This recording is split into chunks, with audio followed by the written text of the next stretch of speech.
নমস্কার, Arindam Sharma BTV report থেকে বলছি।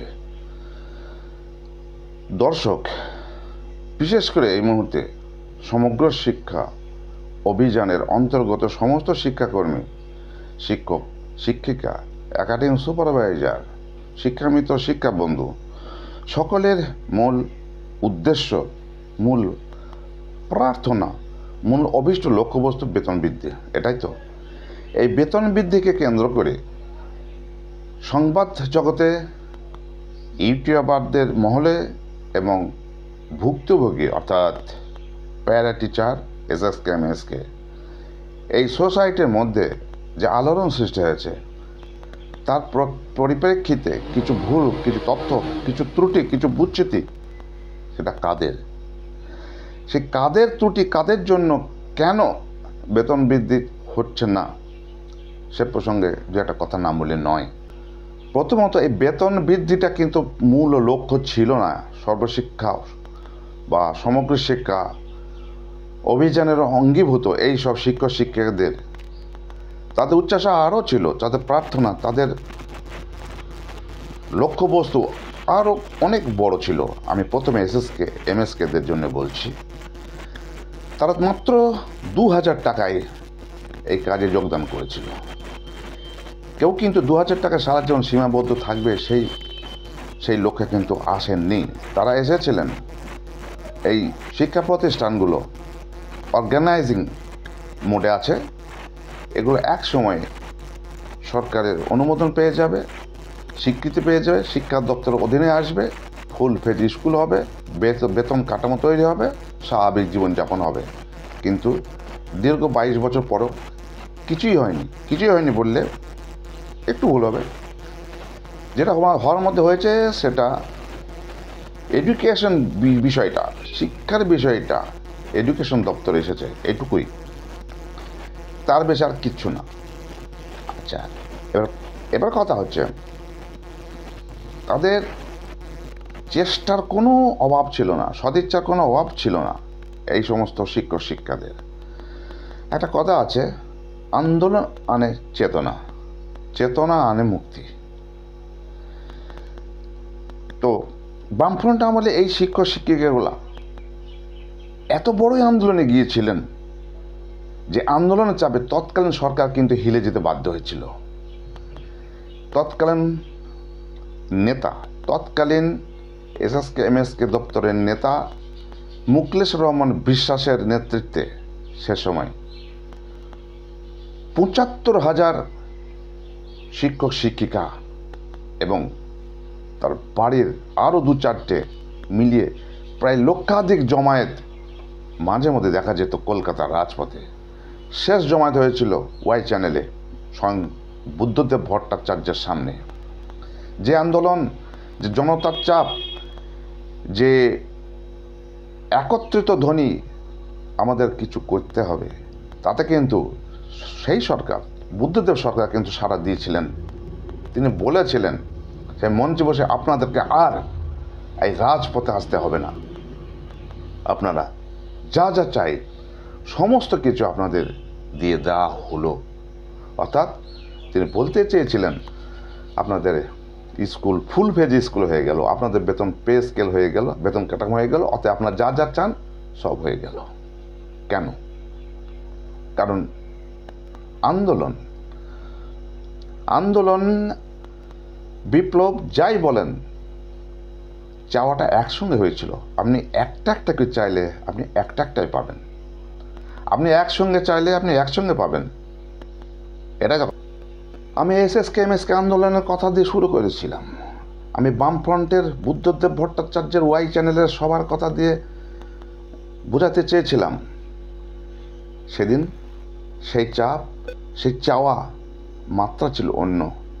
আর আজ শুধু নেতাদের ওপর নির্ভর করে নেতারা গিয়ে কোথায় কাকে কী নিবেদন করছে তাও কিন্তু অজান্তে অন্ধকারে থাকছে।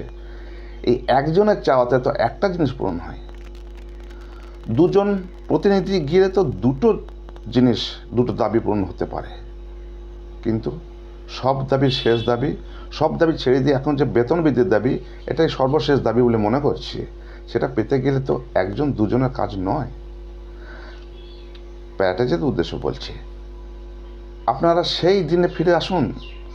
আপনাদের এখনো পর্যন্ত আপনারা সেই রকম মনের দিক দিয়ে শক্তিশালী আছেন, বয়সের দিক দিয়ে শক্তিশালী আছেন।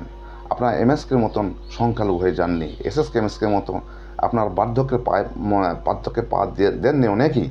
এখনও অনেক আপনাদের সামর্থ্য আছে আন্দোলন করা। স্বয়ং মুখ্যমন্ত্রী আন্দোলন করেই কিন্তু তার অভীষ্ট লক্ষ্যবস্তু মুখ্যমন্ত্রী তার চেয়ার পেয়েছিলেন। আর আপনারা শুধু ঘরে বসে যদি নেতাদের ওপর নির্ভর করে একটা চাওয়া একটা পাওয়ার চেষ্টা করছেন, সেটা কোনো দিনই হবে না। এমএসকে শিক্ষকরা যে লড়াই করে, যে আন্দোলন করে সর্বশেষ পর্যায়ে চলে গিয়েছিল, হয়নি, দুর্ভাগ্য হয়নি। এই সরকারেরই তৎকালীন শিক্ষামন্ত্রী, যিনি বর্তমানে জেলে বসে পাপের প্রায়শ্চিত্ত করছেন, তার বাধাতে তিনি বলেছিলেন আমরা সরকারে এসে এই স্কুলগুলোকে, এদের জন্য যে বোর্ড তৈরি, সেই বোর্ডগুলোকে অনুমোদন দেবো। স্বপ্নেও ভাবতে পারেনি বামফ্রন্টের এইসব তথাকথিত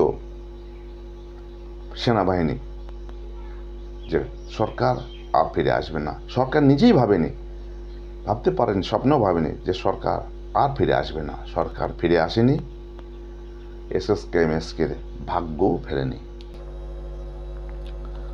সাধনায় সিদ্ধি লাভ। যারা বেতন বৃদ্ধির স্বপ্ন দেখছেন, তারা কি সাধনা করেছেন, কতটুকু সাধনা করেছেন যে বিনা সাধনায় সিদ্ধি লাভের আশা করেন? যখন কল্যাণের ঘটনায় নির্বিচারে পুলিশের মার খাচ্ছে প্যারা টিচাররাই, মহিলারা পর্যন্ত রেহাই পায়নি। অনেক মহিলা যে আন্দোলন করতে গেলে যে কতটা ত্যাগ স্বীকার করতে হয়, অনেক মহিলা প্যারা টিচার কিন্তু সেদিন দেখিয়েছিলেন। কত শতাংশ ভাই? তার চেয়ে অনেক প্যারা টিচার বাড়িতে বসে তারা আনন্দে রান্নাঘরে বসে বসে পোলাও বিরিয়ানি রান্নায় ব্যস্ত ছিল। এই তো ঘটনা, ফ্যাক্ট এটাই। কিন্তু প্যারা টিচারদের এই চেতনা আসার যে আন্দোলন, এত আন্দোলনের ভেতরেও কিন্তু তাদের কারোরই সিংহভাগের চেতনা আসেনি। চেতনাটা আসেনি বলেই তারা ম্যাজিকের মতো অভীষ্ট লক্ষ্যবস্তু, কেউ সোনার বল বলেন, সোনার বলটা হঠাৎ এসে তাদের সামনে এসে টুপ করে পড়বে, এই আশা রাখেন। এই প্যারা টিচাররা প্রত্যেকেই বয়সের দিক দিয়ে এখন যথেষ্ট সবল এবং যথেষ্ট তারা জ্ঞানী গুণী বুদ্ধিমান মানুষ। তাদের চেতনার সর্বাগ্রে থাকা উচিত, চেতনার জাগ্রত থাকা উচিত। তারা কতজন একসঙ্গে মিলিত হয়ে একসঙ্গে দাবি দিয়ে আবেদন করতে পেরেছে সরকারের কাছে? 2-4জন দাবি করেছে, 2-4টে দাবির মিটিয়ে দিয়েছে। সেগুলো কি? সেগুলো তো ভালোই জানেন। ওই ম্যাটারনিটি লিভ, ওই 12টা সিএল, কটা যেন 7টা এমএল, আর ওই স্বাস্থ্য সাথী মাথি, এইসব হয়ে গেছে। পেরেছে সার্বিক আন্দোলন তৈরি করতে প্যারা টিচাররা। তারা সম্পূর্ণ পরনির্ভরশীল। যখন যেখানে প্যারা টিচারদের জমায়েত ঘটেছে, তার সিংহভাগ প্যারা টিচার বহাল তবিতে নিজের এলাকায় ঘুরিয়ে বেরিয়েছে আর খবর রেখেছে ওখানে কি হচ্ছে, ওখানে কতদূর কি হলো। অর্থাৎ বাড়িতে বসে বেতনটা বেড়ে যাবে। তোমার বেতন তোমার ইচ্ছা নাই বাড়ানো, অন্যজন সেখানে পুলিশের মার খেয়ে, পুলিশের বুলেটের সামনে প্রাণ দিয়ে বেতনটা তোমার বাড়িয়ে টুক করে খবরটা তোমার ওখান থেকে এখানে জানিয়ে দেবে। এটা আশা? আমি বলবো দুরাশা। এভাবে হয় না। আমি বলবো প্যারা টিচারদের কর্মপন্থাই হচ্ছে তারা নিজেদেরকে সুবোধ বালকের মতো একজন নিজেকে সব জানতা জ্ঞানী ভেবে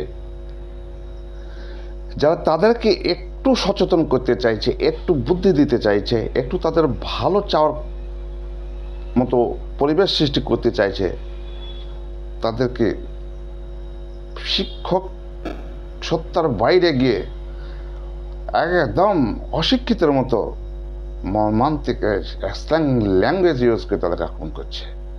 এই ব্যাপারে কিন্তু সিদ্ধহস্ত, কিন্তু তাদের ভিতরে নাই কোনো নিজস্বতা, নাই কোনো ইউনিটি, নাই কোনো ব্যক্তিত্ব, নাই কোনো কি বলবো সংগঠনগত কোনো জ্ঞান এবং ক্ষমতা, কিছুই না। এরা আন্দোলন কি করবে? আন্দোলন যদি করতে হয়, শিখতে হয়, তাদের কিন্তু এসএসকে এমএসকে শিক্ষক বৃন্দের কাছে গিয়ে তাদেরকে শিখতে হবে। কারণ এইসব শিক্ষকগুলা কেউ কিন্তু আত্মকেন্দ্রিক স্বার্থপর নয়। এরা প্রত্যেকেই কিন্তু সাংগঠনিক দিক দিয়ে যথেষ্ট দৃঢ়, প্রত্যেকেই সচেতন, প্রত্যেকেই একতাবদ্ধ এবং নেতৃত্ব দেওয়ার অধিকারী।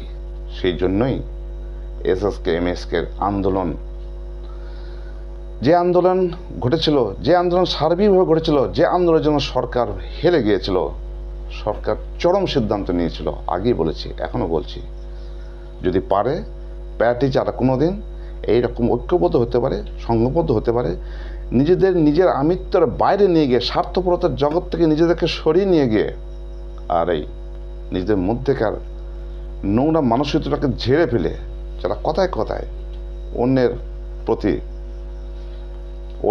অন্যের সচেতন করার লক্ষ্যে তাকে এগিয়ে যেতে দেখলেই তাকে কুরুচিকর মন্তব্যের আক্রমণ করার এই মানসিকতা থেকে বেরিয়ে এসে নিজের সার্বিক ঐক্য গড়ে তুলতে পারলে, সার্বিক আন্দোলন গড়ে তুলতে পারলে তবেই তাদের বেতন বৃদ্ধি হবে, নচেত নয়।